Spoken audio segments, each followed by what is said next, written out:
In a time when there was no land, no sea, and no air, the universe lay still, shrouded in endless, eternal darkness. Silence reigned, and the void stretched endlessly, untouched and unknowable.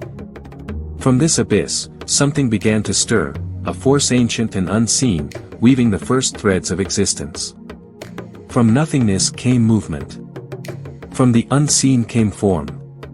The ancestors whispered of this moment, the very birth of the world, where gods shaped the cosmos and life began to breathe. These are their stories, these are their truths, whispered through generations.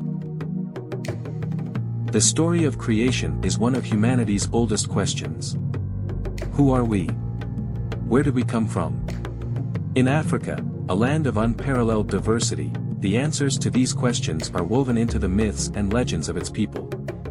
African mythology is as vast and varied as the continent itself, stretching across the deserts of the Sahara, the jungles of the Congo, and the plains of the Savannah. From the Yoruba in West Africa to the Zulu in the south, every culture holds its own sacred stories of how the world began. These stories are not just tales, they are the foundation of beliefs, traditions, and ways of life passed down for thousands of years. Some speak of gods descending on golden chains to shape the earth. Others tell of primordial waters, from which all life emerged.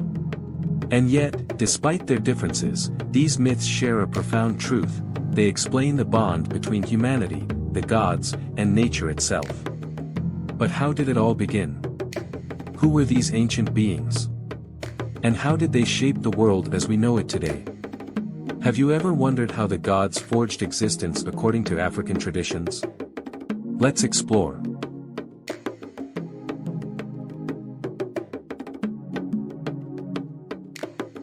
Long ago, before the earth as we know it existed, there was only endless water and sky. The supreme deity, Olodumare, dwelled in the heavens, watching over the universe with infinite wisdom. Desiring to bring order to the chaos, Olodumare summoned Obatala, a revered Orisha known for his patience and creativity, and entrusted him with a sacred task, to create solid land upon the waters below. Olodumare gave Obatala a golden chain, long enough to reach the formless abyss, a snail shell filled with sand, and a sacred egg containing the seeds of life. With these tools in hand, Obatala descended from the heavens, the golden chain shimmering as he lowered himself toward the watery void. Reaching the surface, he poured the sand from the shell, and where it scattered, solid land began to emerge. He placed the egg upon the ground, and as it cracked open, plants, animals, and the essence of life itself began to spread across the earth. And so, Obatala shaped the world, a place where humans would one day dwell, their lives forever connected to the Orishas and the divine balance of nature and spirit.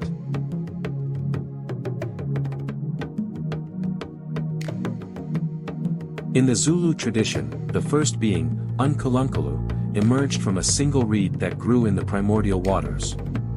He was the first man, the father of all humanity, and the one who brought life into the world. As Unkulunkulu stepped forth, he began to shape the earth. He created mountains that reached toward the skies, rivers that snaked through the land, and valleys that cradled life. From the reeds, he brought forth more humans, animals, and plants, filling the world with abundance. Unkulunkulu taught the first people how to hunt, grow crops, and build homes, imparting the knowledge needed to thrive in the world. To the Zulu, he was not just a creator but a guide, shaping the physical and spiritual world with his wisdom and care.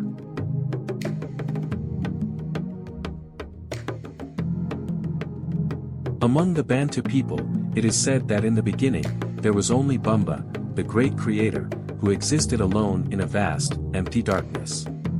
One day, Bumba fell ill, and from his suffering came creation itself. As he retched, the sun burst forth from his being, flooding the darkness with light. From another heave came the moon and the stars, illuminating the endless void. With each spasm, rivers flowed, land formed, and life sprang into existence. Finally, Bumba brought forth animals, leopards, crocodiles, eagles, and even humanity itself, all born from his very essence. Though the act of creation came from pain, it was an act of profound transformation. From Bumba's struggle emerged a world filled with beauty, diversity, and life, a testament to the power of creation through sacrifice. As we've journeyed through these creation stories, a pattern begins to emerge, threads that connect these myths, not only across Africa but to the universal fabric of human understanding. One of the most striking themes is the role of water. In the Yoruba, Zulu, and Bantu myths, water stands as the primordial state of existence, a boundless force from which life is shaped. It mirrors the oceans in Greek mythology, the cosmic waters of Hindu traditions, and even the Norse Ginnungagap, where creation began. Another shared thread is the involvement of divine beings, creators who descend, emerge, or sacrifice to shape the world. From Obatala's careful crafting of land to Unkulunkulu rising from the reeds, and Bumba transforming his pain into creation, these gods are not distant rulers. They are active, personal, and deeply tied to the world they create. They do not simply command existence, they nurture it. Nature itself becomes a character in these myths, not merely a backdrop. The reeds of the Zulu myth, the egg of the Yoruba, and the animals born from Bumba, all speak to the African reverence for the natural world as an inseparable part of the human experience. These myths remind us that we are not separate from nature but are born of it, shaped by it, and sustained through it. Across the world, similar stories exist. In Greek mythology, chaos gives birth to the gods, just as the African void transforms into life. In Norse mythology, Ymir's body is used to create the world, paralleling Bumba's sacrifice. These similarities show that while the details may differ, humanity's questions about our origins, our place in the universe, and our connection to the divine are universal.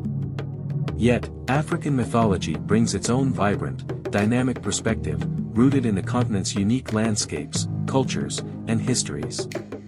It is this blend of universal themes and distinct cultural richness that makes African mythology not just stories of the past but enduring lessons for the present. These myths are more than just stories, they are windows into the minds and hearts of our ancestors. Through their creativity, they turn the mysteries of life into tales of gods, nature, and the cosmos, weaving profound truths into the fabric of their traditions. They remind us that we are all part of something far greater than ourselves, connected to the past, the earth, and the divine in ways we may never fully comprehend. As we've explored the Yoruba, Zulu, and Bantu creation myths, we've seen the incredible creativity, spirituality, and wisdom that shaped these stories. But these are just a glimpse into the vast and diverse world of African mythology. Which myth spoke to you the most? Are there stories from your own culture that resonate with these themes? Let us know in the comments below.